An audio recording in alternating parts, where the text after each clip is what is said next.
I'm from the organisation Humanity Plus. You can see that there's a H plus symbol up there. Oh, it looks as though I'm going to get a lot of the slides cut out on the edge there, but never mind, we'll push forward anyway. So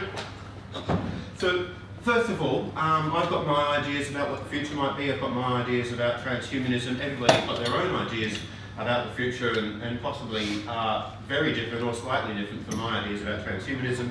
So it's not really feasible for me to convince you of my worldview in the next hour or so. So as an intro, I wish to give you some aspects of transhumanism that I felt was important while I was putting slides together. But the ultimate aim is to get you interested enough to do your own research and then skeptically weight the claims that I'm making and come up with your own conclusions. So siphon everything that I say through your own skeptic toolkit, but do so in a way that clearly represents what transhumanism is, as much as possible. So do your own research and come to your own conclusions. So what is it? Some of you may have heard of it before. Most people in the room said before, when I did a check, said that they had heard of transhumanism before. It's been in the media recently. It's been the subject of a book called Inferno by Dan Brown. So what is it? Is it life extension? Is that like a picture that you see? Is it about the singularity or being uploaded into a virtual reality or some form of video game? Is it? Some people have actually told me that it's about turning into robots, right? And it's about immortality. And I have a beef with the word immortality because to me that means that you can stand at the end of time and point back and say, hey, look, I've been immortal, right?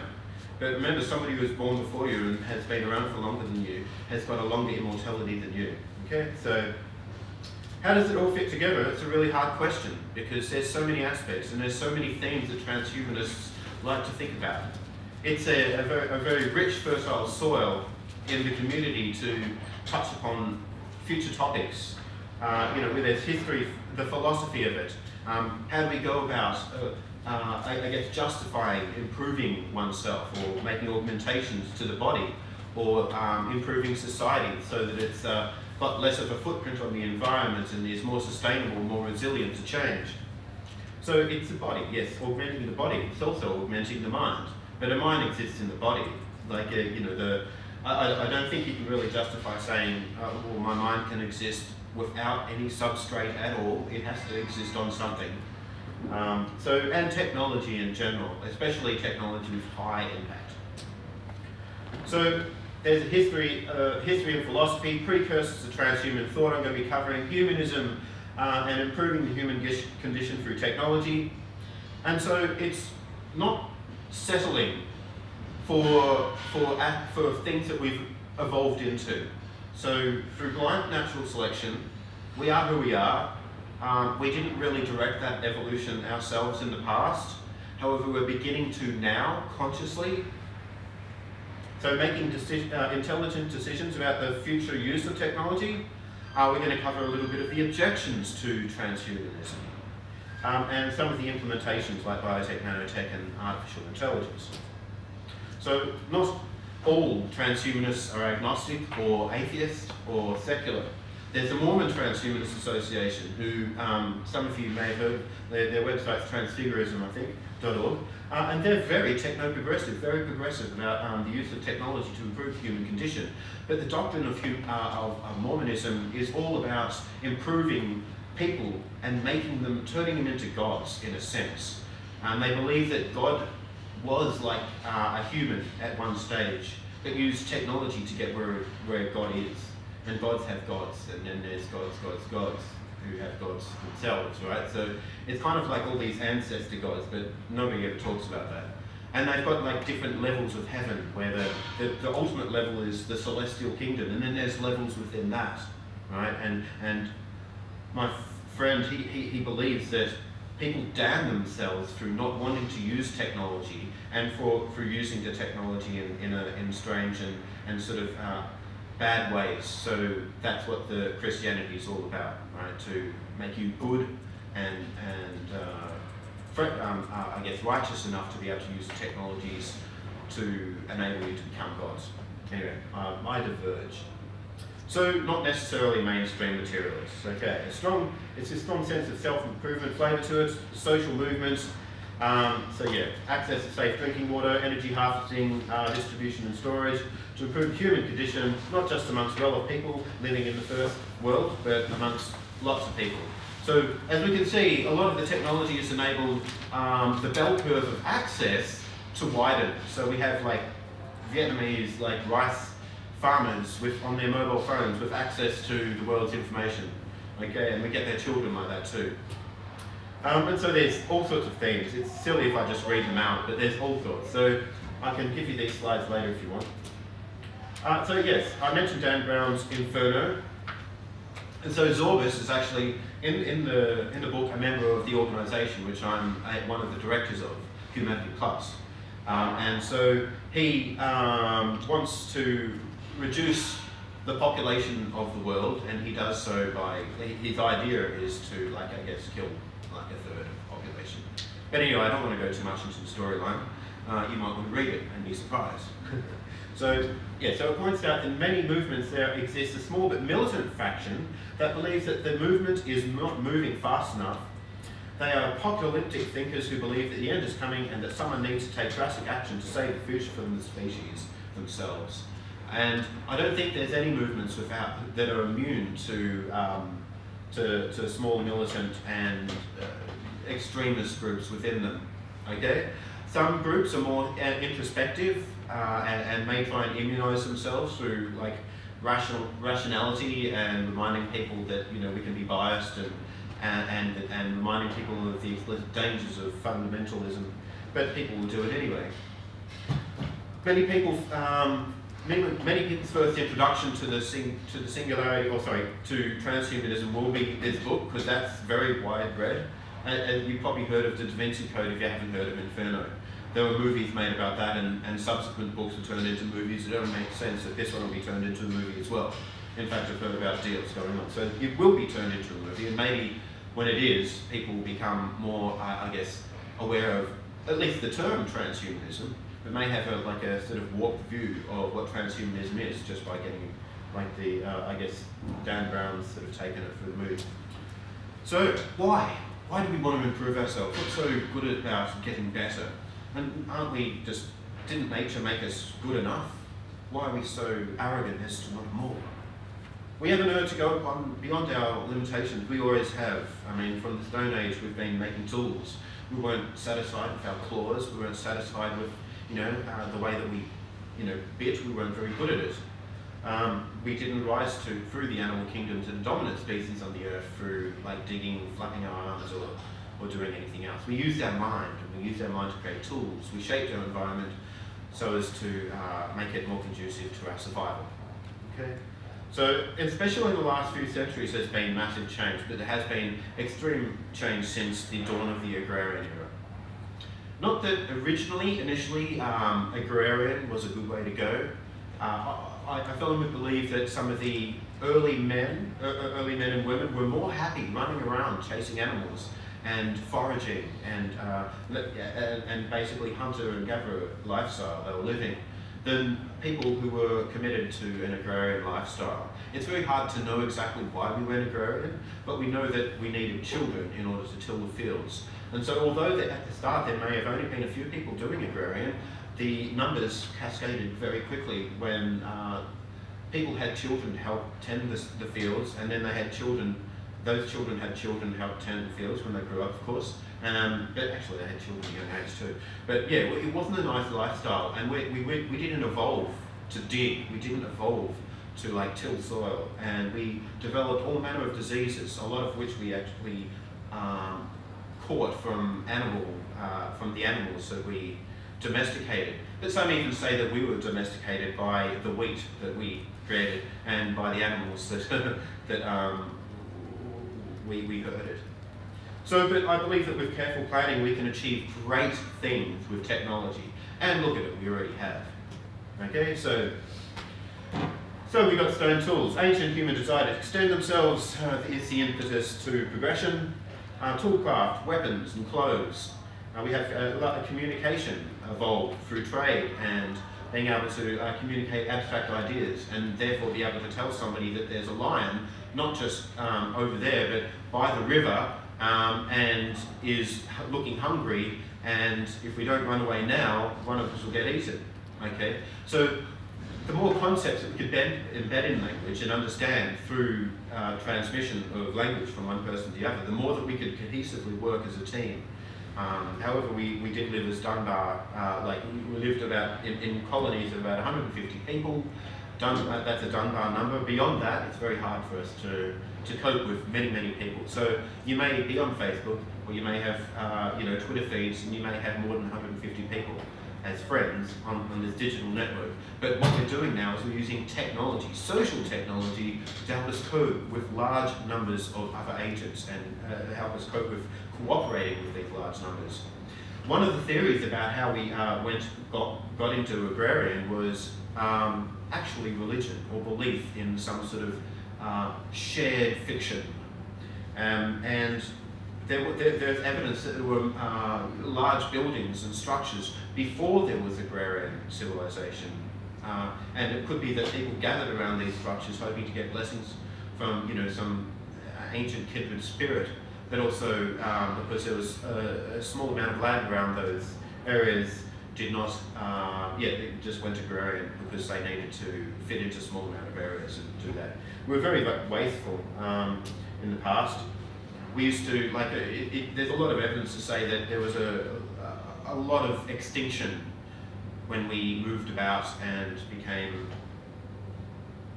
when we expanded throughout the world, lots of the megafauna and a lot of the just died out. And we think because we killed them and ate them, or were just wanting to protect ourselves. We were very wasteful. We used to push herds of animals off ravines only to eat a few. We used to burn down forests just to kill a few animals and have plenty to eat, but we wouldn't eat all the animals in the forest. We'd just get a few. So we have this nature to us. Whatever's easiest, we'll just go about and do it. History has proven that time and time again. But that's also an impetus to progression and technological change. It's a motivator because with technology, life can be easier. But the trick of the game is once we get the technology, our wants and our needs expand beyond the technology's ability to provide, and so then we need more technology to satisfy our increasing demands. Okay, so has anybody heard of the epic of Gilgamesh? Okay, so this guy, this is going back like 1700 BC. It's a long time ago for recorded history. And so there was a story that he wanted to be immortal. And there was like a natural herb lying at the bottom of the sea, and he went and got it. Unfortunately, he got tricked by a snake, and he took the herb away, and Gilgamesh died. Poor guy. But anyway, the interesting thing is that he was relying on a natural herb, something that existed in the natural world, not some sort of God-given blessing from up high. And so another one is the mystic East, the Taoism's fountain of youth, seeking to rise above the mortal life cycle, decay and death. But there's a blurred boundary between a lot of the mythology and a lot of the observation. So between magic, technology, science and myth, okay?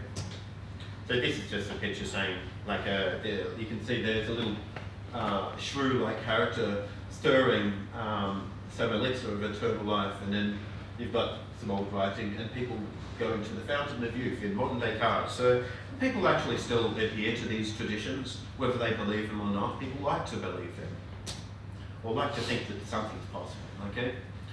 A lot of people in the old age wanted to actually survive for longer than our biology in natural conditions allows us to.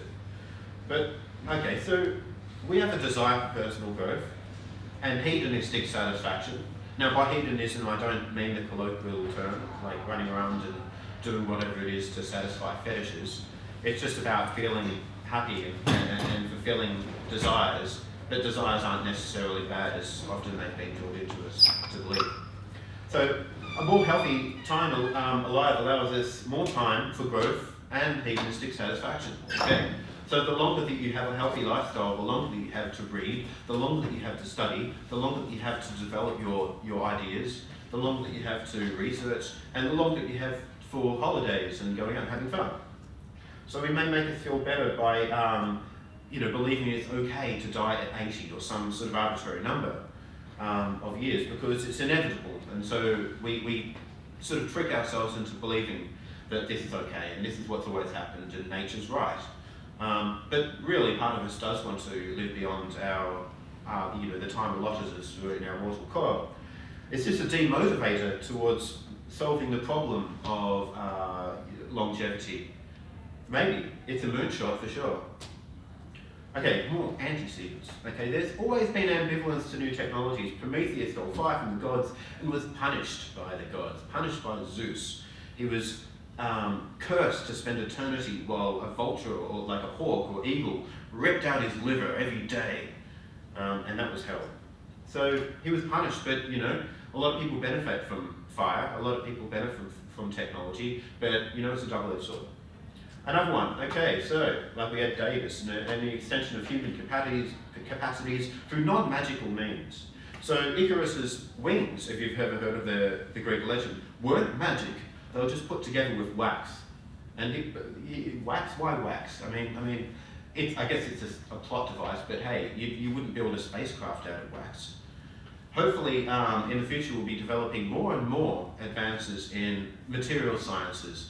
And so we'll be able to have things like carbon nanotube structures, which will be able to make very strong storage indeed. Graphene, which is extremely strong and able to transmit energy very, very efficiently. And so there will be more and more sort of elements that we're sort of creating. In a sense, it's not quite right, but there's we're adding to like a pseudo periodic table by combining elements in ways that they don't normally appear in nature.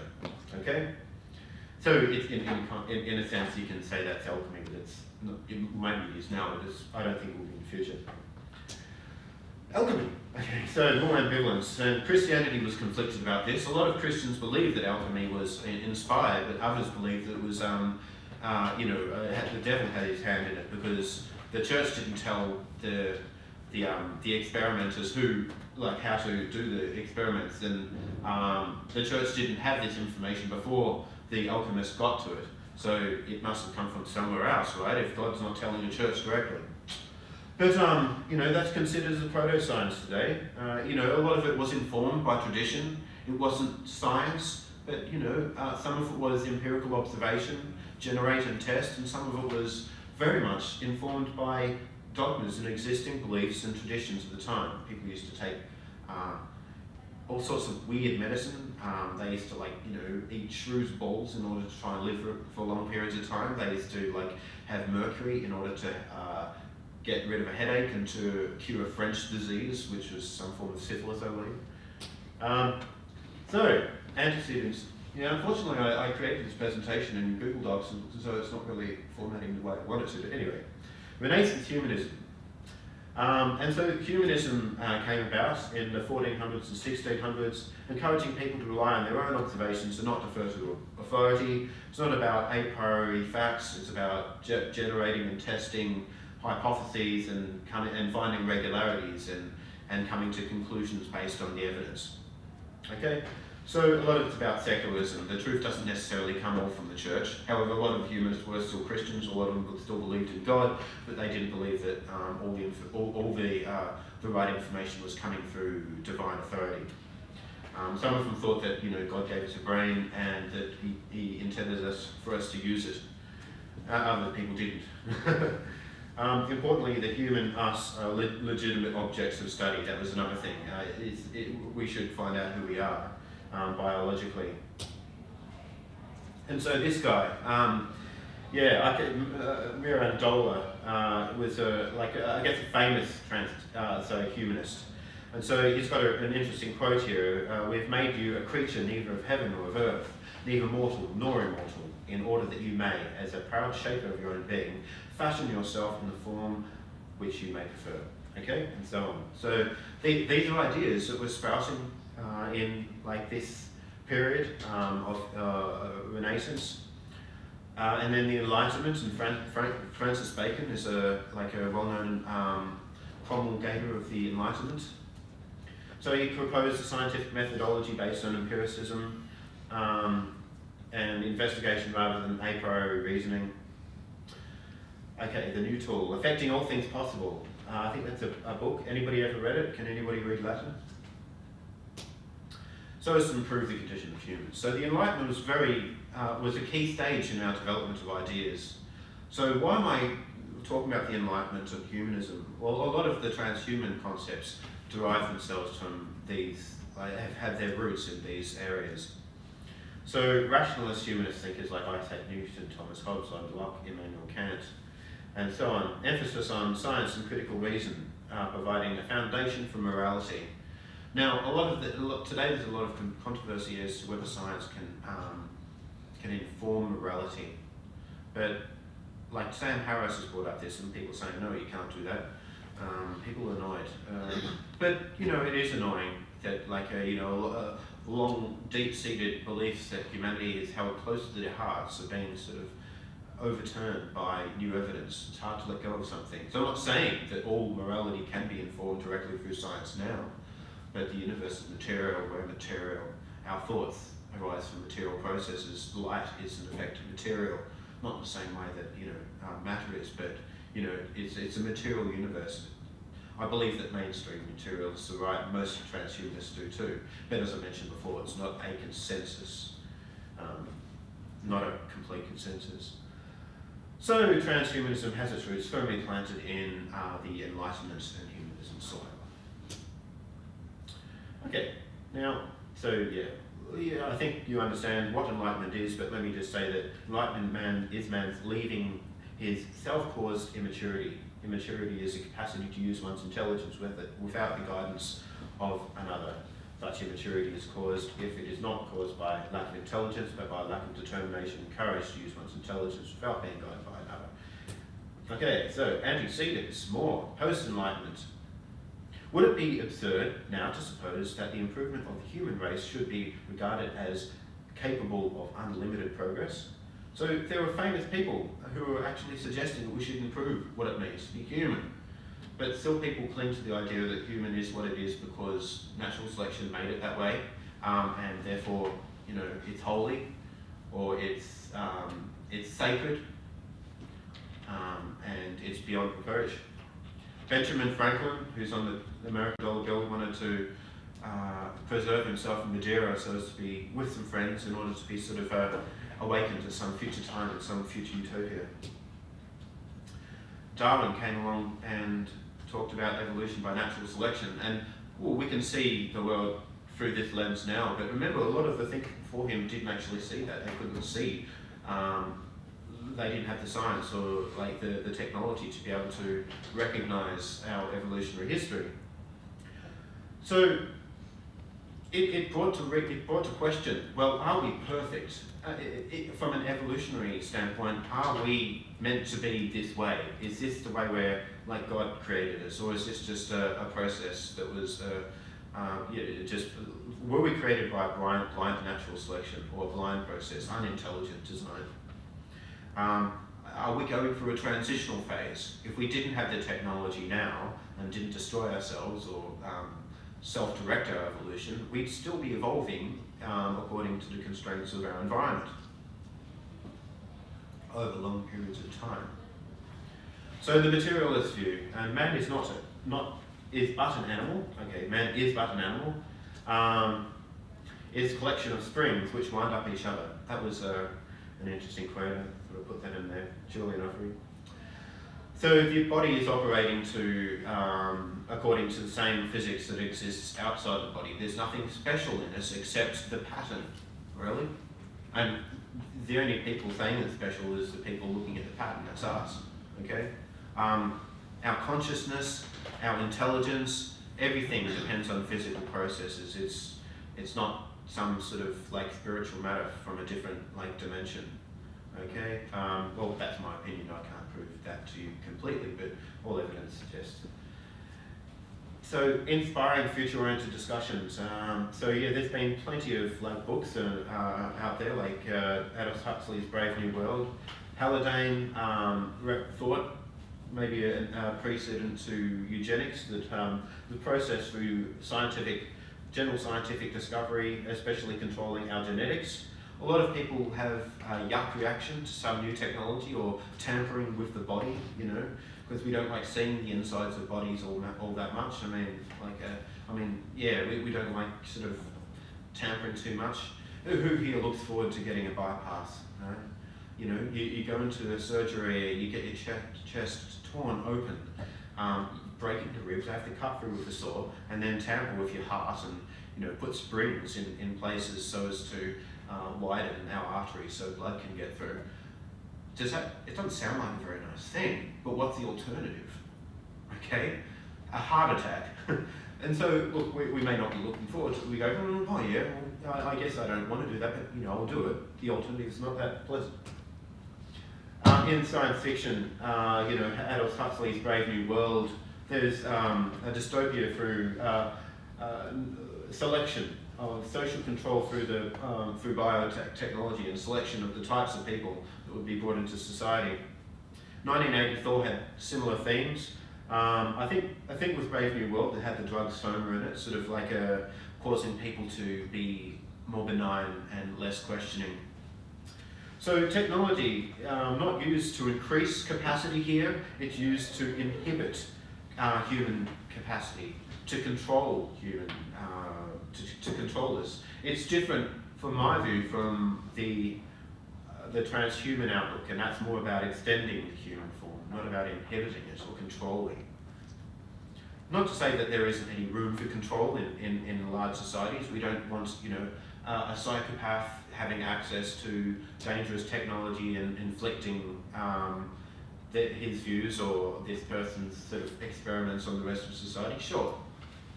But, you know, we don't need to sort of cage people or lobotomize them in order to control them. Okay, so in reality there is a fear of the deterioration of human stock, and that's caused people to go through eugenics programs, and like some of that's like, I guess, stopping unfit, quote unquote, people from breeding. Okay, so this was in the form of like mentally retarded or impaired people. People had laws about stopping these people from breeding, also people with diseases that were incurable, that were genetically inheritable. I can see some logic behind that, but I think there are technological roadmaps forward that can help solve some of these problems without inflicting large-scale sort of eugenics programs. But anyway, it might be needed. We may end up at a stage where we need to control how we procreate in the interests of the biosphere, for instance. So there were state-sponsored eugenics programs, sterilizations and violations of individual human rights. A lot of this, like people connect directly to the Nazi ideology, and that resulted in the Holocaust, which was horrible. And I don't think there's many transhumanists who agree with Nazi ideology. But it was funny, there was somebody who was agreeing with Nazi ideology last year trying to get on the board of Humanity Plus, and we're going, oh no, what is this, right? Yeah, but you know, it's a democracy. Terrible crimes committed in the names of eugenics, yes, totalitarian utopias. So, but I have optimism in technological change. There is suspicion. There is suspicion of collectively orchestrated technological change. So instead of social development, people have looked towards technological development, although society is a technology in a sense, like space travel, medicine, and computation. We can achieve, perhaps in the future we'll be able to synthesize scenarios in virtual realities and test philosophical methods through computational code, and testing our ideas as long as we can phrase them in such a way that is testable. So very fast progress we're achieving now. In areas of science, are really catching up with some of the speculation of science fiction of yesteryear. Okay? So we're seeing things that people have speculated about before, often ridiculed for speculating. Arthur C. Clarke thought of like things like satellites and space travel, and so did many of the others. So other science fiction, Asimov, Heinlein, Stanislav Lev. So plot devices around how technology could radically transform the human condition. Now, they're not always going to be based on pure strategic forecasting, because they need to capture the reader's attention and keep their interest for the space of a book. And so you may implant unrealistic scenarios into a book so as just to get to maintain people's attention using plot devices. So science fiction is not pure strategically forecasting what's possible. It's a bit of like, what's possible plus here's a story that will keep you entertained. So transhumanism was first quoted, or the word was first coined by a guy, Julian Huxley, who was Aldous Huxley's brother, Aldous Huxley wrote The Doors to Perception and Brave New World. The Doors to Perception was really an interesting exploration of what could be achieved with drugs. And then in Brave New World, it was all about what soma, the bad drug, could do to inhibit your opening of mind, right? So anyway, Julian Huxley, this is a really interesting quote, and this was in 1957. So that was the first use of the term, as far as we know. Technological change. What about technological change? Ask yourselves, what has changed in your life so far? Any ideas? What's the high impact technology which has sort of come about mainstream in your life? Smartphones. Yes. The internet. Yes. Ubiquitous computing. Ubiquitous computing. All excellent answers, and I agree with them all. They are very high impact technologies. But you can ask yourself which is most significant, but that is based on your preferences. What's good for you? Societally, all these things are very significant. I'm not going to rank them for you, so you can come up to your own mind. What are some possibilities for high impact technology in the future, though? Have we scraped the bottom of the tree of available fruit? No. Is there anything else to pick which is nearby? I think so. Are we actually developing ladders to be able to climb higher up this technology tree of available fruit? Yes, we are. We're learning to climb again. So F.M. Esfandiari was an early transhumanist and changed his name to FM 2030. And he was very optimist. He was an optimist. He created a group called the Upwingers. Just some history there. Wrote a book, Are You Transhuman? And it talked about the transhuman as a transitional form to perhaps post-humanism. And so, what is the difference between transhuman and post-human? Well, okay, transhumanism is adding to what it means to be human, in a sense. Okay, it's transforming the human, but it's not necessarily creating a completely new entity. Okay, but post-humanism could be considered to be more along the lines of creating something completely new, or changing us in such a way that would be no longer considered human. To WTA, the World Transhumanist Association, changed its name to Humanity Plus, and that was founded by David Pearce and Nick Bostrom. And David Pearce is actually coming to speak at the conference later this year on he's a negative utilitarianist, is talking about the hedonistic imperative and abolitionism from suffering. More on that later. Now, so yeah, check out the websites. I implore you, they're lots of fun. They contributed, Nick Bostrom contributed, and a lot of people contributed to the original declaration of transhumanism and the transhumanist facts. They're definitely worth looking up. Future Day is a relatively new idea that came from Humanity Plus. I've been shepherding that a lot in the last 2 years, and we want to basically make a holiday that's devoted towards foresight and thinking about the future, especially with regards to high impact technologies. A lot of holidays exist so that we can think about the past. And the past is good. We can always learn from the past to inform our future, but it doesn't seem as though there's anything really dedicated to the future. So why not a future day? Why not a day of thinking directly about the future? Not just about science that we can do today, not just about technology that we can use today, but about the future, because we're all going into the future. We're heading towards the future, and we're not sort of we're not heading into the past, but we have so much focus on the past. We have more information about the past, but we need to get better at predicting under uncertainty, and thinking about the future is a good exercise. Conferences around the world, including Australia. James has been to a number of them. I recommend that you come to them too, because they're good fun, and there's going to be one at the end of the year, I've already mentioned. There's been 3 Singularity Summits in Australia, in Melbourne so far, 2 Humanity Plus Summits in Melbourne, and now there's going to be a Science Technology in the Future, which is going to be focused on medium to long-term futures, but also has some mainstream content in there, because I found that we were often getting the same sorts of people turning up to these conferences, want to, I guess, expose some of the long-term ideas to a wide range of people. But, I mean, there's benefits for talking about like some of the mainstream technologies and how they feed into the future, of course, as well. We've got Peter Doherty as a Nobel laureate coming and speaking. That's a big burden. I mean, he's an Australian of the year, as a national living treasure, and there aren't many Nobel laureates alive, so he's going to be talking about immunology. IEET is another more political transhumanist group, definitely worth checking out. David Pearce, who's coming, the hedonistic imperative, so based on hedonistic utilitarianism and the elimination of suffering, both human and non-human animals, by the means of advanced technology, the short-term pharmaceuticals and the long-term advanced technology, perhaps biotech. Paradise engineering, utopia. Do these like words turn you off when I say like paradise? Does it sound like apocalyptic? Does it sound like one of these like spaces of possibility that's always unobtainable, like unobtainium in like in some science fiction? But no, I think that it's possible to achieve a better world that we live in now.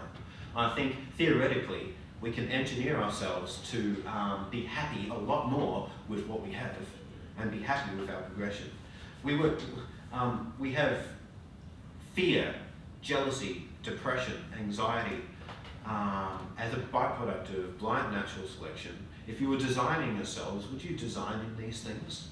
We have an axis of pleasure as a motivator, which is great, but also pain as a motivator. Would you design in pain if you were designing yourself? Why? I mean, but maybe you would, because maybe it's theoretically possible that we wouldn't get anything done if there were no like negative motivators. But have we proven that? Can we actually prove that's the case? I mean, if we can be motivated by positive experience, why do we need the negative experience? I think it's definitely worth investigating this. So gradients of positivity, we can say that we could be motivated by that, and maybe we don't need negative stimulation, especially in the future that we design, if we design our future, and not leave it to chance. So there always will be chance. I'm not saying there isn't, there won't be, and there will always be trade-offs with technology. The future most likely won't be exactly what we intended to be, but there are sliding scales, and we can surely make it better than what it is today, and what it has been in the past. But also we can make it worse. Anyway, agents are motivated by gradients of bliss. David is speaking comments. So there's an academic front based on I guess pushing the ethics with a view of the future, with a view where humans change, with a view where there's other agents other than humans contributing, animals, AIs, other entities. Maybe we'll discover an alien civilization, maybe we won't, maybe they'll discover us. I think it's unlikely, but who knows. A civilization is probably like a lot of microbes out there, but at least in the near term, I think we're way off from discovering like an advanced culture out there. So the ethics of human transformation. Some people call it morphological freedom, and it sounds nice. So Peter Singer talks about the preventative principle in, you can call it eugenics, but anyway, for any condition X in which it would be considered like abuse for parents to inflict this X on children once they are already born, should we then be looking at the possible embryos and possible eggs and possible genetic combinations and trying to help determine which ones are going to have more suffering in their life and which ones are going to be more likely to have bliss. So, all things being equal, it should be permissible to take steps to prevent one's child from having a condition X. Does that make sense? So, Julian Savulescu also came to Melbourne. He's part-time in Oxford, part-time in Melbourne. organised a talk for him to come and speak at bigger books, and he spoke about the up factor. And he did. I think he touched on procreative beneficence. It's very similar to Singer's. Now, Julian studied under Singer. He was like, I think he did his PhD under Peter Singer's supervision in Melbourne. So they're both Australians. We've got some good things. Of all possible children parents could have, select the one which would have the best life. Okay. There's status quo bias, or a number of biases which affect our judgments about the future and our judgments about what is moral and ethical, especially our judgments about status quo bias. There's a paper which I didn't refer to in the slides by Bostrom and Toby Ord. Toby Ord's another Australian, by the way. He used to study at Melbourne Uni. But anyway, you should go check it out. A paper on that, it's very interesting. So, why the future doesn't need us, or automation. Let's talk about automation. So if we do have AIs, we do have increasing automation, a lot of people are going to be out of jobs as they exist at the moment. So, the Industrial Revolution, a lot of people move from cottage industry into factories, or into offices as clerks, and use more of their mind than they did their brawn. They're not pushing as many coal carts around anymore. We're using robotics and technology to do that underneath the ground. James Newton Thomas, who comes to speak at the conference, has spoken a lot about that. We have a lot of automation in society. We're doing the jobs that we have now are quite different from, a lot of them are very different, completely different from what we thought jobs would be in the past. Okay, so what is going to happen when I guess the intellectual realms are more and more populated by automation and artificial intelligence? Where do we go from the intellectual domain if the physical is not there for us? If the intellectual is not there for us, what's next? The spiritual? I don't know. Maybe it's hard to say. Some people believe that prostitution might survive. Who knows, right? But this is something to consider. If we develop a future where everything's automated, what is our place in it? What is our utility? And so Bill Joy said why the future doesn't need us. He wrote an article in that, or a paper in that, that was quite shocking to futurists at the time, but I think it's a valid point. But having a future which doesn't need us from a utilitarian point doesn't necessarily mean that we don't have to be there. I mean, if we design our future, we can design ourselves into the paradise if we create a paradise. We want it, but let's think about this. If we design a future where we're just optimizing process without a thought of the agents within the process, or the feelings or the experiences of the people using the utility, then why are we doing it? We're designing ourselves out, then that's not a very good long-term design decision. So biopolitics, there's a lot on that. James Hughes, who's the head of the IEET organisation, that's the Institute for Ethics and Emerging Technologies, is pushing for democratic transhumanism, giving everybody a say about where we're going, but also some measure of societal control to, I guess, mete out issues that could come from, advanced technology in the hands of radicals or extremists. The Future of Humanity Institute in Oxford. I videoed their conference last year, in 2012, in Oxford. It was amazing, it was awesome. Definitely go to one of those. And so they talk about what possible scenarios in the future could reduce humanity to either not having an impact on the biosphere or just wiping us out, or something getting wiped out, whether it be us, an ideology, but usually when people think about existential risk, it's all about large-scale devastation, and it could happen through an AI going crazy and repurposing all our molecules into computing hardware for it to think of.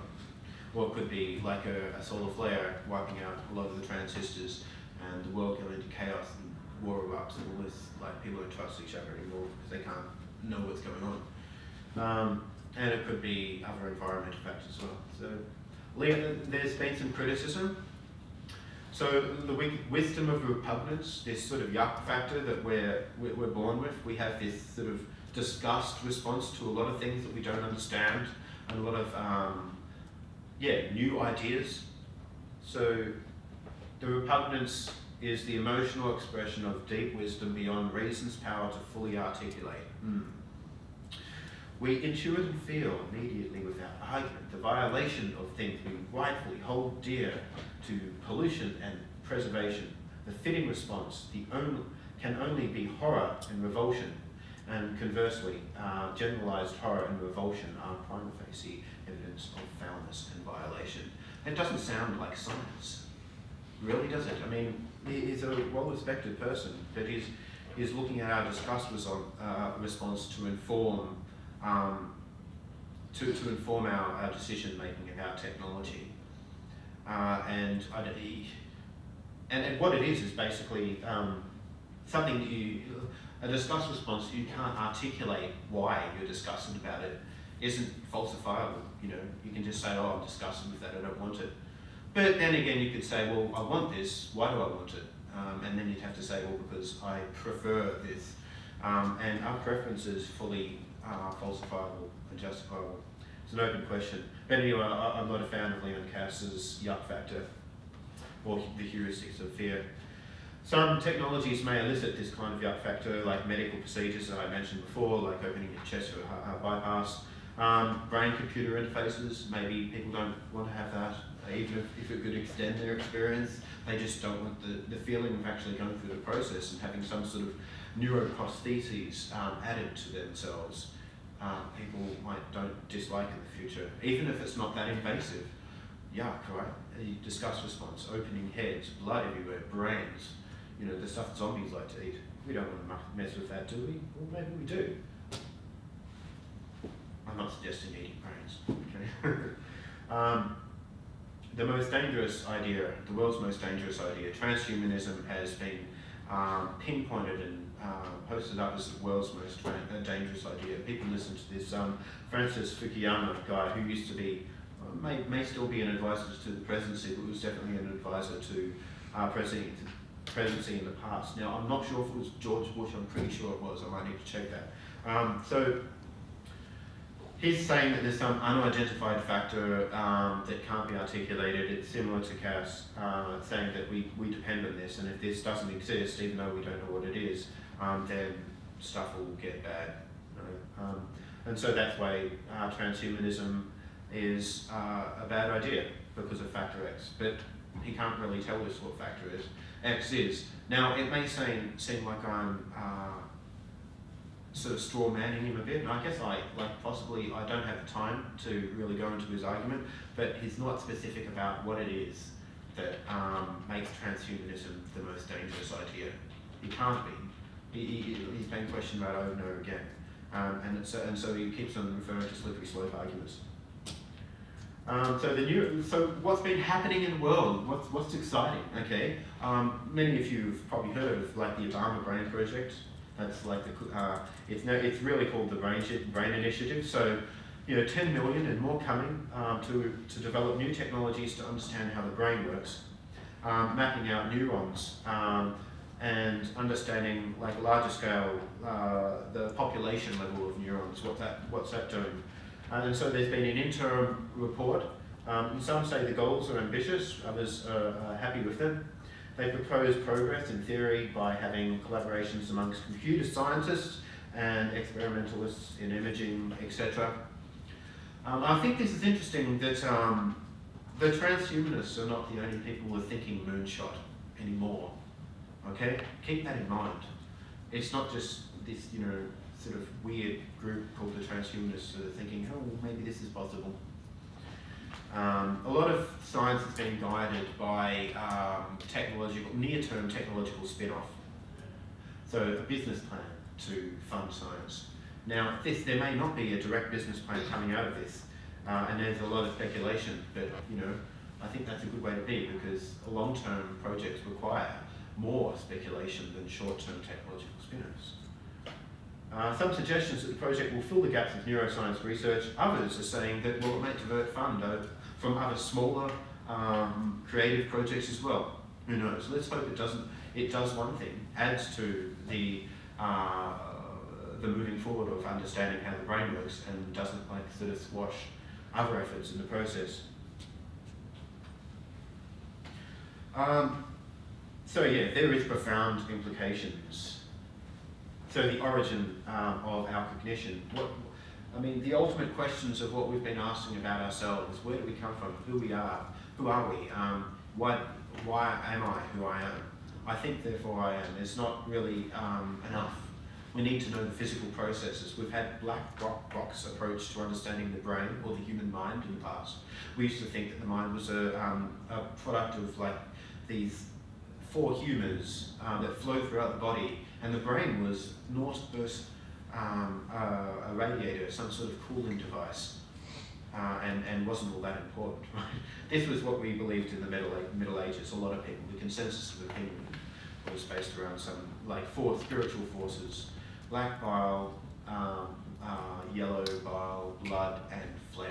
Okay, it sounds disgusting, but this is what people believed. Okay, and a lot of that was informed by tradition, and tradition was informed by collective beliefs, and collective beliefs were informed by shared fictions. Okay, well maybe they're very similar, but shared fictions were created very early in our stage of social development and weren't informed by empirical research. So we need to revisit these shared fictions, okay, and root out which ones are more aren't really very good descriptions of the reality of our surroundings or the physical universe. So I support David Hedonistics and hedonistic imperative, but I think understanding how the mind works does too. The more we understand about the fundamentals of how the brain works on a physical level, the more we can create testable interventions. If we can simulate the brain, then we can test things on like a virtual brain without testing it on a human brain. There's a question as to whether the simulated brain would feel the pain in the same way that we would. Well, maybe it would, but at least then we can factor into the design process of these simulations ways to stop that from happening, if possible. I don't know if it's possible or not. I'm assuming that if we have a tinkerer's toolkit and we have a full understanding of, or an understanding enough of the brain so as we can factor in some sort of non-feeling element, then we can just test how the molecules work together at a virtual level. But who knows, right? At least then we can look at the problem and make informed opinions about whether it's possible to test on virtual brains without causing suffering. At the moment, we can only speculate. Okay, so of course, the neuroscience developments will feed back into R&D. Of course, that'll go back into artificial intelligence, informing what does it mean to be general intelligent? How can we create agents that can think across domains instead of being confined to narrow areas? And so, an AI that's really good at playing chess won't be very good at playing soccer. An AI that's really good at predicting the stock market won't be able to survive very well in the bottom of a pool. And so, look, at the moment, what we are, in a sense, just a divergence here, is we're general intelligences, in a sense. Okay, we're not completely general, we're not universal intelligences, right? We're adept at certain things. We're adept at recognizing visual stimuli. We're adept at understanding language. We're adept at recognizing emotion in people. We're not adept at mathematics compared to the computers. And so, Terry Sanowski came to Australia, who's a leading neuroscientist. He has some really interesting things to say. And he says, reverse engineering the brain is within reach. Okay? And he's one of the most well-respected neuroscientists in the world. So, he's really interesting. But what could happen? We could create a new workforce. Remember I mentioned before about the possibilities of automation and AI? Okay, neuroscience. There's the European Brain Project. Okay, so 10-year, multi-billion-dollar proposal for computationally simulating the human brain. And there's unions, governments getting in on this. So this is a big goal. And you might have heard of the Human Brain Project before. Henry Markram and others were involved. Okay, so, which is more fun? In the olden days, we used to crack open people's head. Tephination, I think it was called, tephination, right? I don't know, tephination. In order to release brain pressure and try and cut out lesions and whatnot. And it was a grueling experience, very painful. These days, they put you under anaesthetic and they're very a much less invasive compared to what they were in the past. But not just in brain surgery, in all sorts of surgery. At the moment we can get keyhole surgery to operate inside our bodies without actually cutting the body open to a large extent. Okay. Yeah. So, but it's funny. Like, it's very easy to superimpose one aspect of technology into the future and say everything's going to be okay. Look, we can have medicine that will solve all our problems, but then also we can have weapons that like increase our problems to offset as well. So yeah, let's be careful about superimposing one aspect of technological progress into the future and assuming that's the only one there. So yeah, which one is more fun? Again, I asked you. Okay, do we enjoy being young, fit, and able? What if we could be fit and able without being young? Does young equal fit and able? Is it just a number of years? So people have sort of ventured to beyond, I guess, the common belief that age equals decrepitude. So I prefer to live as much healthy life as I deem fit. I'd like to make the choice of how long I live. I'd like to make the choice of when I die, but unfortunately at the moment it's inflicted upon us.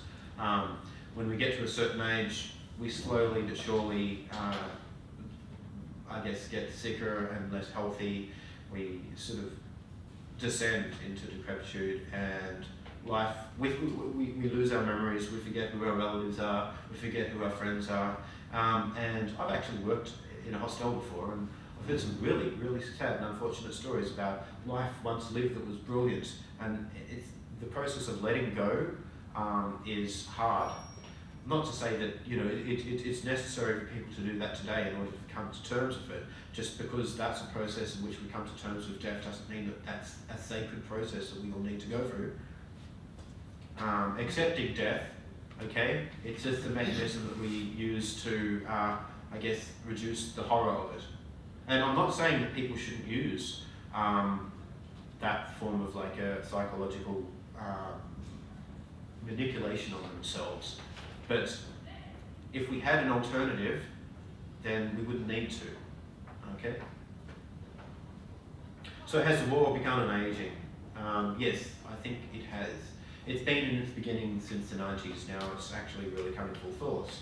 We got large companies getting them, yeah. So Google just recently, over the last week, mentioned that, or put out a press release that, probably a little bit longer than that, but anyway, put out a press release that they got a company, Calico, if that's how you pronounce it. They're going to be focusing on anti-aging research, and that's a pretty big step. And if a company like Google, with the sort of economic muscle behind them, will be able to achieve inroads, then that's a very good thing.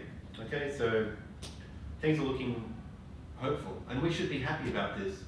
In the future, we're going to have more choice about things that we haven't had choice about in the past.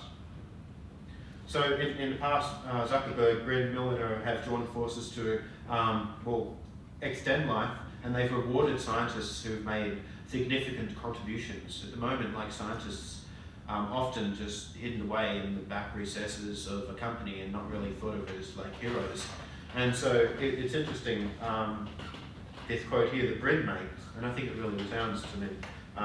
Brent remarked that causing a disease should be worth more than a touchdown in football, right? For us, it's kicking a goal, mate, or winning a match, or getting the grand final, right? These people, cheer, drink, go to massive coliseums and watch people kicking footies through posts and think that's the meaning of life, and these are things that we should celebrate. While people are making inroads in science and technology, and a few people just raise half an eyebrow. Why? Why aren't we that excited in like the prospects for science and technology in the future? Why aren't we excited when there's a significant discovery made that markedly reduces suffering in the world and increases our prospects for flourishing? I don't know. Maybe it's it's a condition. Maybe we can sort of engineer ourselves to appreciate the right things. Maybe not. Aubrey Gray, ever heard of him? Okay, right. Yeah, he came to Australia and spoke at the Humanity Plus at Melbourne in 2012. It was awesome. He gave 2 talks, an hour each, and then sat on 2 panels, an hour each. I really made use of his time in Melbourne. It was awesome. So I've got videos up on YouTube, and he gets into more detail than he does at TED conferences or whatnot, because he's only got 25 minutes to talk at a TED conference as compared to 2 hours and plus panels in these conferences. So the conferences that I organise, people have longer to talk. It may not be as fun and energetic as short, lightning talks, but there's more information conveyed, and people can delve into more of the heart of the matter. And so I'm not suggesting that conferences shouldn't include talks that are short and snappy and get people really excited, but there should be conferences which are generally mainstream that also, address deeper issues, or have allow talks for longer periods of time so they can get deeper information. So Organ Gray said, "It's no exaggeration to state that the end of the beginning may have already arrived." Okay, I won't go so far as to say that my crusading job for anti-aging is done, but for sure it just got a whole lot easier. Okay, so this is pretty exciting. Nanotechnology, one of the technologies that has been speculated about for a long time in the transhumanist sort of crowd. It got often on the entropy lists and at Humanity Plus. Eric Drexler wrote a seminal book called Engines of Creation, Molecularly Precise Manufacturing. So it doesn't mean that you create little robots from scratch that run around everywhere. It's like finessing molecules into the right direction so that you can create some pretty interesting structures, and that's what his book's about.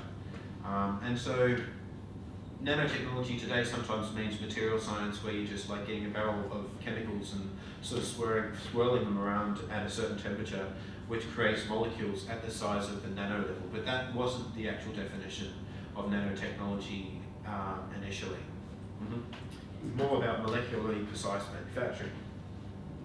And I think that's going to be possible in the future, and it's possible now, except not on large scale projects. Not to say that material science is bad. I like material science. I think it fits into the same ultimate goals. So promoting transformative technologies, Foresight Institute, very good for that. So that's another organisation to look up. In the news, quite a while ago, I think maybe a year and a half to 2 years ago, Kurzweil was sort of hit the big time in Time magazine's 2045 edition, The Year Man Becomes Immortal. Again, it's a riff on this immortality thing.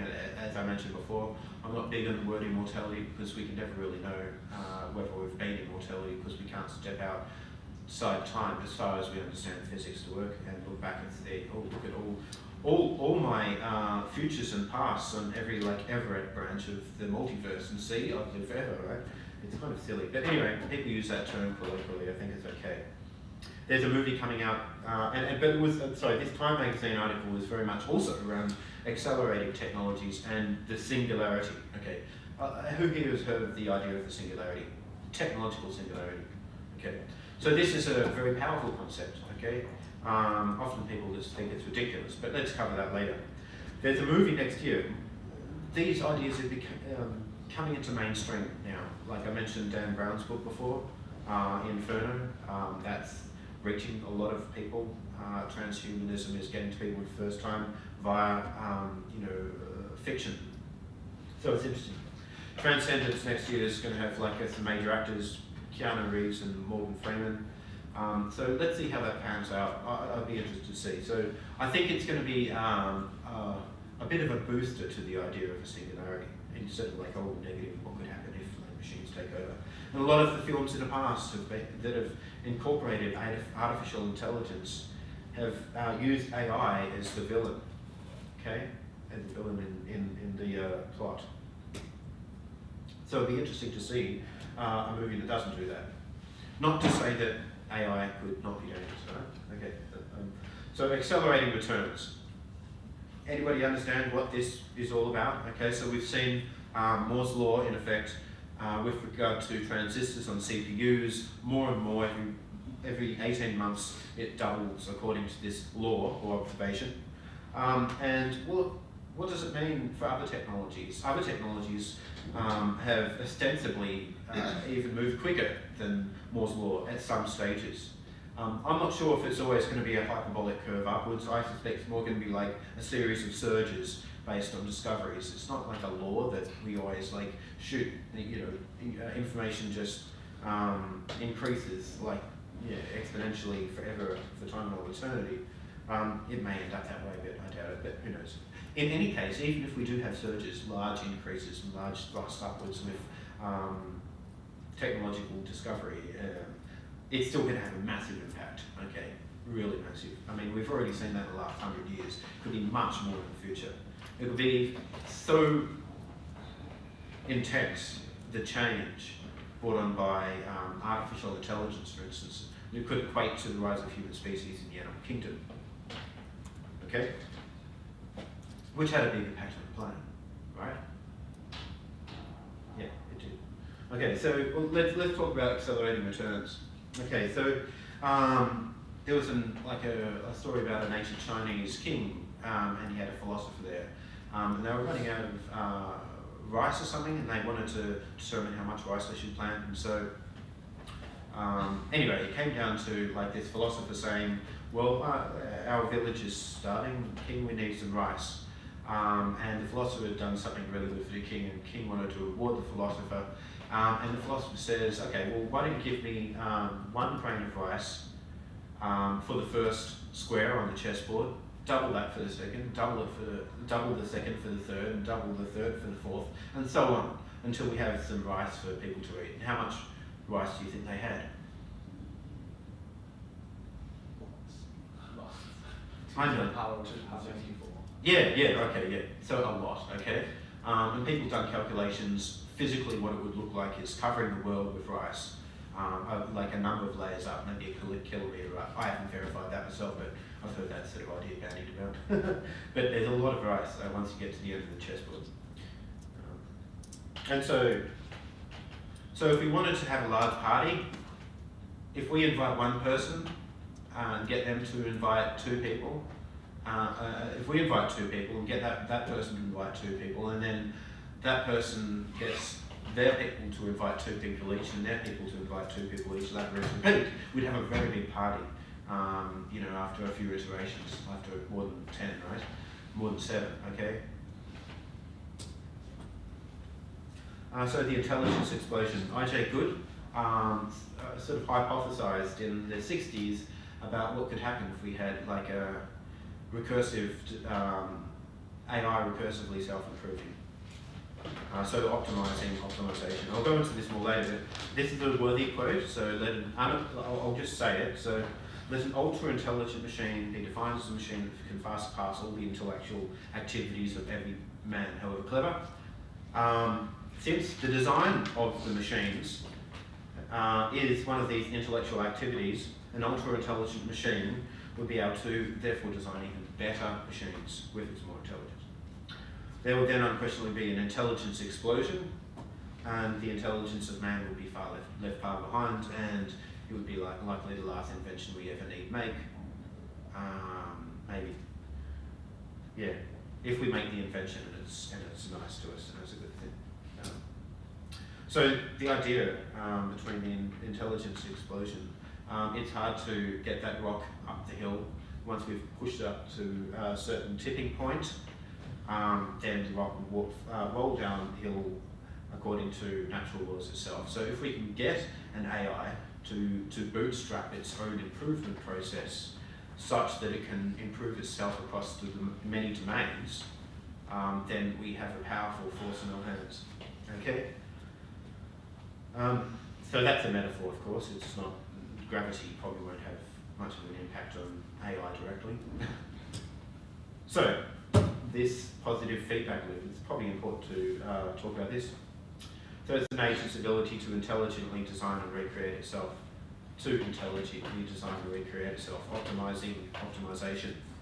So from a computer science point of view, an AI optimizes its own source code or develops its own source code in such a way that would be able to enable it to think better, more quickly and more broadly, and so more efficiently. And therefore, it should be able to do the same in another cycle, and therefore keep on doing that, right? So there could be bottlenecks complexity barriers. There could be thresholds that require, sort of fundamental shifts in the way that the universe is understood, or physics is understood, or the way that hardware is managed so as to be able to scaffold thinking thought processes on. Who knows? But even if it doesn't grow exponentially forever, it's surely to have a very large impact. And to think that we, as human beings, were guided through natural selection to like a threshold point where it's very hard to develop intelligence beyond us, I think is hard to justify. I think that we got smart enough to be able to, at some stage, within thousands of years, develop technology develop agrarian technology and optimize that technology, which would lead to societal development, which would lead to technological discovery through scientific method and understanding of the universe as much as we are now today. We live in a very exciting time now, but it doesn't mean that we're at the end point of evolution. Okay, we're not the end point of the continuum of possible mind design. Yeah. I mean, so if we look at AI, there's so many things that AI can do much better than this. There's so many things that simple computer programs can do much better than us. So if we look at the landscape of possible mind design, and we look at ours, it's kind of like, well, we're good at some things, we're bad at others, we're good at some things, we're bad at others, we're good at some things, we're bad at others. And so AI is sort of getting okay at some things and better at others, and is still bad at some things, but the water level's rising, and so more of the terrain is being, of the terrain of human mind design space is being submerged by more efficient algorithms, in a sense. So evolution by blind natural selection, is that the same as like AI development? Well, there is like evolutionary AI, like you can evolve AI using guided evolution. It's not really the same. I mean, the algorithm of natural selection is similar to a blind nearest neighbor random search. So we stumble, like evolution stumbles on optimizations rather than chooses them. There's no intelligence behind evolution. It's blind. It's not guided. There's no intelligent design principles behind it. As far as we know, maybe we're living in a simulation and sort of somebody just created a seed and bootstrapped everything, but who knows? Yeah, I don't think we do. But that black box, evolution doesn't know its own source code. It doesn't make predictions. It just does stuff. Okay. It stumbles on like optimizations. But what we do, we do when we're designing things, is we've achieved evolution pushed our organism up Mount Improbable to an altitude high enough for us to be able to recognize and see the possible landscape of possibility of physical design of physics, okay, fundamental physics. And so we can look at this landscape, and our models are different from the actual reality, but our models are good enough to make predictions about reality. And so we can see other mountain probables or other peaks in the landscape of possibility, and we can glide to other peaks in the landscape of possibility. And we can sort of build bridges. We can track our ways to important parts in the landscape. But much of the landscape is dangerous, much of the landscape is deadly. Most of the species that ever developed, or ever evolved, or ever mutated are mostly dead. 99.99999%, right? All of mutations have caused progeny to be sort of slightly different from ancestor, died out, as far as we understand natural selection. But we can design our way through this complexity. We're not looking at our nearest neighbours.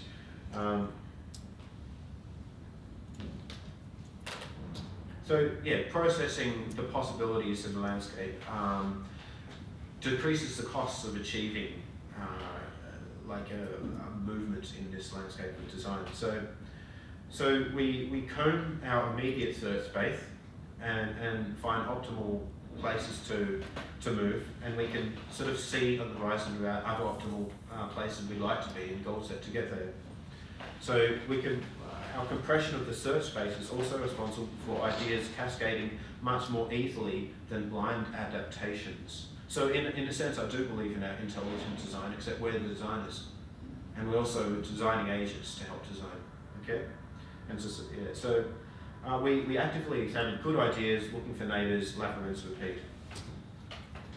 So one of the things that we often need to consider when developing technology is the negative impacts that might happen. So Steve Omohundro has written a paper called Basic AI Drives, which goes into any goal that you give an agent, certain practical goals, certain will fall out of these goals. So a goal to preserve its goal set, a goal to achieve more resources to be able to optimize its search for achieving the goal. Same with algorithm design, and also preserving power sources, and that might include getting rid of us as a threat. So AIs could develop goals that are cross-purpose for us. They may not hate us, they may not love us, but if their goals don't include our goals, then they may decide to take us out of the equation, okay? Repurpose our molecules for them to, as I said before, scaffold their intelligence on, turn us into computronium. We hope that doesn't happen because we have our own preferences at heart. The Machine Intelligence Research Institute, used to be the Singularity Institute, seeks to develop a theory of friendliness, preferably proofably friendly AI, okay? And it's not as simple as just coding a few laws and saying, oh, that's it, we've discovered what friendly AI needs. And so there's theories and some speculations and riffs on the subject. Coherent and extrapolated volition includes a seed AI, not like the ultimate AI, but a seed AI, to extrapolate what people's values are in their current form, make predictions about what those values would be if we had more intelligence or more resources ourselves as intelligent agents, and then try and build a society or some sort of structure, a future that keeps us around given the values that we would want if we were vastly more intelligent or vastly more able and capable. And in such a way that doesn't limit another iteration of doing exactly that. Okay. Progress at what cost? Let's assess the risks versus the opportunities. Of course, there's a tension between the precaution and proaction. If there's a chance that acting will cause devastation or some sort of negative impact, then should we take that? Should we go down that road? I mean, if we can prevent all possible negative futures, then we should try. But I think it's highly unlikely that we're going to eliminate all risk with any action. Okay, so we need to take action, I believe, because if we factor in the risks of stagnating or not acting, then I'd say, on balance, it's better for us to develop the technologies to be able to be more resilient to change and be more resilient to threats in the future.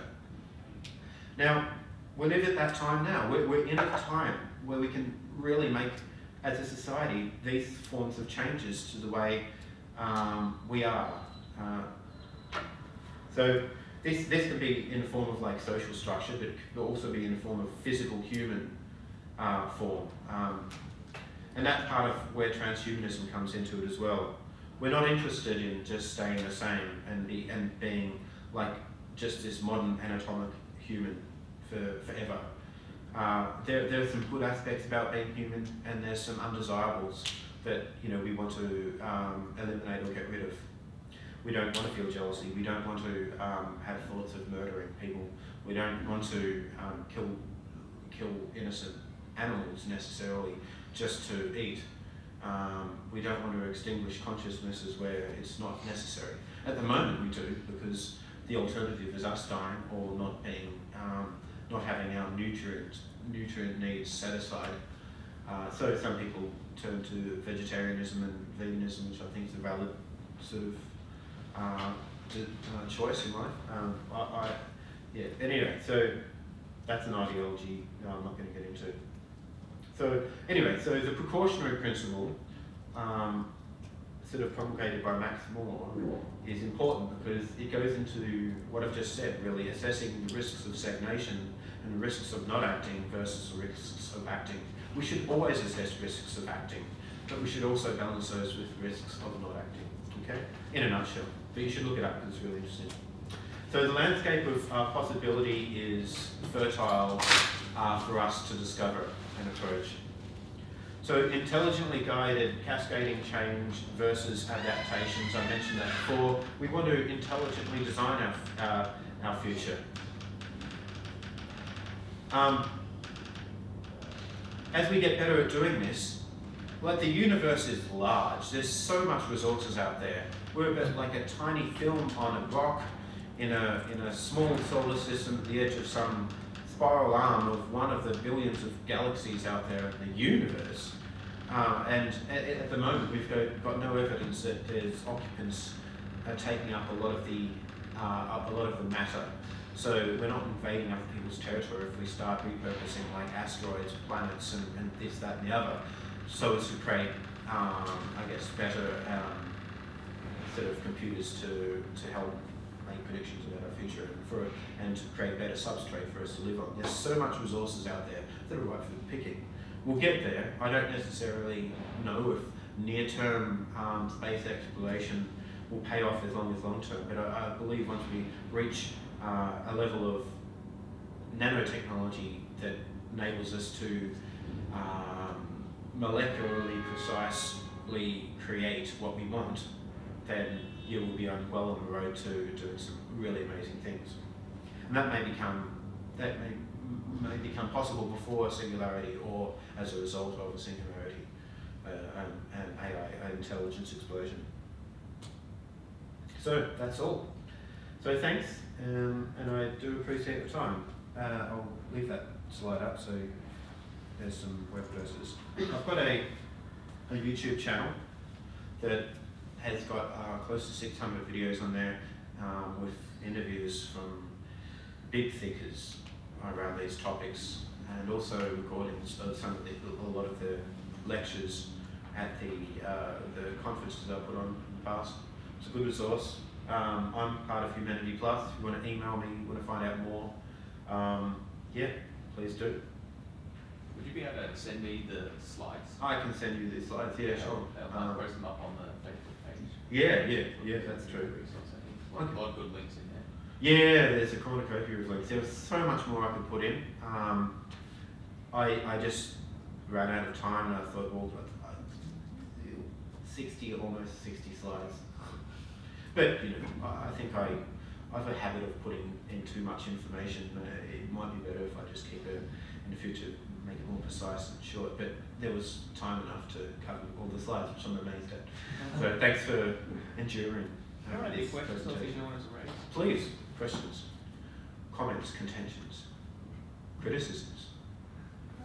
I have a question. Yep. This is not necessarily my view. I'm just wondering how you would respond to the question. You raised a few things in the talk of like life extension and Sure. improvements to people's lives, but I'm guessing these would be like primarily things that would concern people in the first world. So how would you respond to the criticism that perhaps we should be more focused on delivering life-extending technologies that already exist to people that don't have access to them? Sure. Well, I think I think we should be doing that. Okay. At the moment, there's a lot of things we should be doing that we aren't. It's distribution of resources into these areas, which I think would make a large impact. Life extension or quality of life technologies being distributed around the world is often dependent on the technology reaching maturity. Okay. At the moment, we have some technologies which I think are good enough. We can get clean water to people, but it requires infrastructure. And I believe that we should be doing that, but I think in parallel we should be working on ways to decrease the cost of distributed water purifiers that don't need to be sort of centralised, so you don't have pipes like running from one place to the other, and you don't have people destroying the pipes so as to create more work, and you know what I mean. There's all sorts of strange things which go on, where people, will do funny things. I've heard of stories where people are destroying, the people in third world countries destroy water pipes so as to give them some form of meaning, so that they have to carry the water to the village and give some purpose. I don't remember exactly what was written. So, but anyway, things like that. And the other thing is, we can invest in multiple things at the same time. Yeah, Which is exactly. often, especially when it comes to charity, people sort of assume, we should take the money from the space program and from medical research and so on to the third world. But you can do both. Exactly. Yeah, I don't think all the money has to be focused on developing new frontiers in research. That being said, I do think that we should fund research and development more. Research and development that A, does have clear roadmaps to technological spin-offs that are beneficial, and B, ones without roadmaps that are very speculatory, and because, we look at civilization today, and a lot of what we found useful didn't come from some sort of business plan. They came from curiosity. Stay curious. I think it's important that we search the landscape of possibility with technological spin-offs in mind, but also with aesthetic appeal even. It's also about making our life better. People often question, well, what's the value of a Rembrandt, or what's the value of a Monet? Did anybody go to the exhibition? It was beautiful. And these things have cultural value. But people ask the question, well, what's the cultural value of discovering some fundamental thing in physics, like the Higgs boson, or discovering a theory of relativity? How's that going to help, right? But actually, even if we can't see technological spin-offs coming directly from these discoveries, doesn't mean there will never be any. But also, we should value them for their aesthetic appeal, and also science and technology, the scientific method. The search for truth is firmly embedded in our culture. Okay, it's been threatened from the sidelines, I think, but I think a lot of the more dogmatic worldviews are eroding because we're discovering more and more about what it means to exist in this universe and who we are and what the universe actually really is. And I think that's amazing. We should be excited that we're in an age to actually have a closer view of what's really going on. Okay? There was something else that I was going to say about that. Look, there's so much money being sort of focused on sport, for example. The entertainment, the quick entertainment of paying footy players billions of dollars for playing footy. I'm not sure about billions, but a lot, right? And poor scientists having to scrape by, having to mark assignments on the side so that they can just scrape through, and writing grant proposals here, there and everywhere so that they can just scrape through.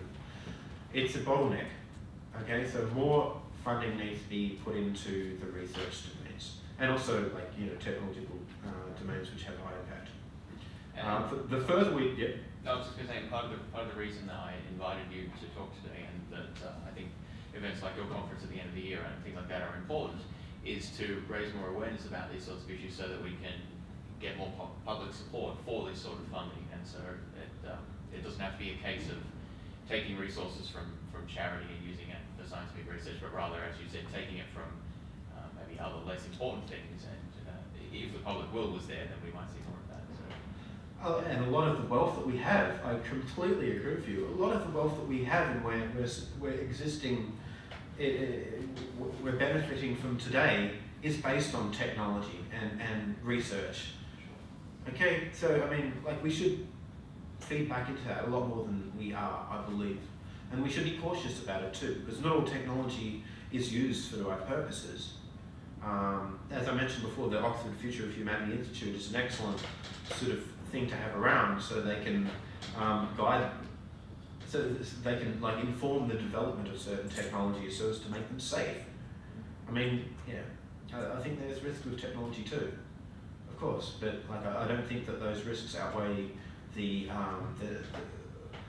at the moment, I don't think they outweigh our impetus for technological development. Yeah. So I'm quite a strong transhumanist, but one of my biggest concerns is the transitionary phase, especially when it comes to things like automation. I think a lot of people focus on inequality and enhancement, but I think that's a much less significant like social and economic issue than inequality in labour and employment and skills. Do you have any thoughts about like how to make that not terrible and not? I can't guarantee I have the right answer. I've got my own speculations. What I will say is it's definitely an area for concern. Yeah. It's a real, we should be worried about this. I mean, not worried and scared and scurrying off into, back into the dark ages and just, well, I'm saying we should really be designing into our society social safety nets that may or may not be in a similar form to what we have today, but amplified. We should give people the right to survive and the right to flourish, regardless of their utility in society. As agents in society, for so long, society has been economically dependent on us acting.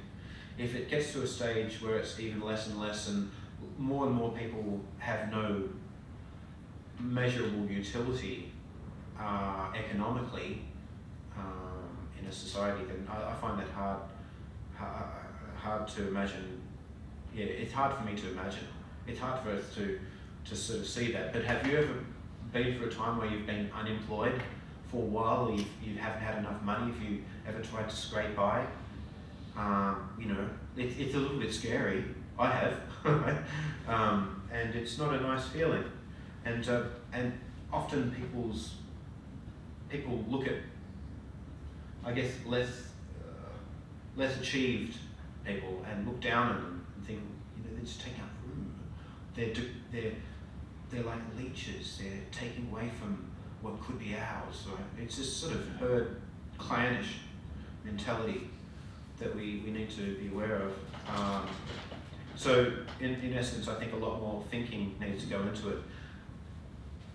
What I think could work is if technology does create an abundance of resources before it creates an abundance of labour, then it would be very easy to have people subsist, because then you have more resources to feed and to house and to keep people healthy. However, that's the difficult order to do it. Well, maybe. It is a difficult order, but I know it's an if, and I'm hand waving a bit. I'd say if we did try and focus on nanotechnology, not only would that, I guess, reduce the employment possibility for people, but would also increase the availability of resources. Okay, because we can repurpose.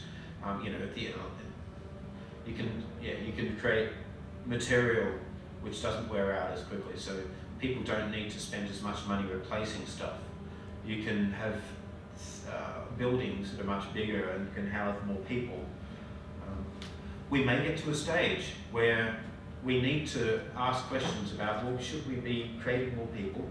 Should we be, having large families? And maybe we will need to have some sort of imposed laws around rights reduction. And I know it sounds horrible, but this is something we may need to look at. But that doesn't affect, in my mind, shouldn't affect the roadmaps of technology today. We shouldn't, it does affect, but we shouldn't put moratoriums on research and development. Just because our view of today and our understanding of today is limited. We'll superimpose our ideals onto the generations of tomorrow, whether they're or not. And we'll say, we shouldn't let those people in the future do that. Or we shouldn't develop life extension research because in the future that we might get to a stage where people are living for a lot longer and therefore there's a lot more people, we shouldn't allow this technology to exist because it might, you know, cause destruction. But if we have the technology, that doesn't mean that tomorrow's generation are going to make the decision to use it. It's up to them to make the decision to use technology at the time when it flourishes or when it becomes mature. And so, if we really want to sort of impose our morals and our sort of limited sort of status quo biases on the future, we should be very careful about doing that. Yeah. Otherwise, we might very much be limiting the possibilities that they might achieve by having the technology and having the research spin-offs. I think, for us to say today that you know, somebody in 100 years should have life extension technology is a bit hubris. Okay, we transhumanists are often sort of, and often like the traders, like very proud, very arrogant, and you know, maybe that's the case in some areas with some people, but I think with the attempts at having, like, you know, greater, I guess, vision of what's possible into the future, it has created some sort of elements of wisdom that may be lacking in other areas, in other communities. Yeah. I don't think we should impose our hubris on tomorrow's generations. Yeah, and limit moratorium technology. The other thing is whether such a moratorium or restrictions on development would be in any way effective, and I'm inclined to think they would not be. If one country or one region doesn't do it, someone else will. So I think it's really sort of pointless thinking about, well, this might be a problem, therefore we shouldn't develop the technology. Rather, it's much more productive to think, what can we do about it, because it's almost certainly going to happen anyway. Yes. Yeah, I agree. It's like with AI, you know, putting moratoriums on development in AI does not guarantee that people won't develop AI. It might actually cause people to do all the research underground into less regulated and perhaps even more infamous hands, right? So, you know, you've heard of whatever island country it's cheapest for Google to bribe. Yeah. Or you know, yeah, exactly. Same with life extension and research or biotechnology. Maybe driving the research underground will cause it only really to be beneficial to people with ties to the black market who have enough money to spend. It could end up that way, I don't know. Maybe I say we will be faced with a possibility of population issues that are greater than what we have today, but assuming that's the case doesn't mean we should stop the technological development, because the development actually might feed back into the process of alleviating that problem. For instance, if people wanted to live for longer and had the ability to live for longer, people might care more about making the world a sustainable place rather than just some sort of taxi to sort of smash around while you're still alive, right? Some dodgy car to sort of play around with when, you know, you've still got some breath left in you. And who cares about the next generation, because I'm not going to be conscious to sort of experience the post-apocalyptic hellscape that we could be living in as a result of like nuclear proliferation or some form of like environmental degradation. I don't know. Look, I think we should really push the frontiers of development of technology, but also fundamental research in science and physics for aesthetic, but also for utilitarian reasons. Cool. I think that's a good place to leave it. Thank you very much. Thank you very much.